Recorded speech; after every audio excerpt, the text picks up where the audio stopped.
Ο Κάλενς επιστρέφει, ο πανίσχυρος προστάτης της ΑΕΚ. Έχουμε ξανά φτάσει σε αυτό το σημείο όπου κρέμεται η παραμονή του Αλεξάνδερ Κάλενς στην ΑΕΚ.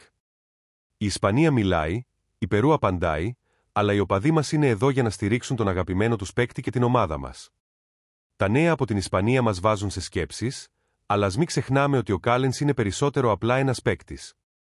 Είναι ένας ηγέτης, ένας προστάτης της άμυνάς μας και ένα πνεύμα που ενώνει την ομάδα. Όλα αυτά τα ρεπορτάζ μπορεί να μας προβληματίζουν, αλλά η καρδιά του Κάλενς είναι στην ΑΕΚ.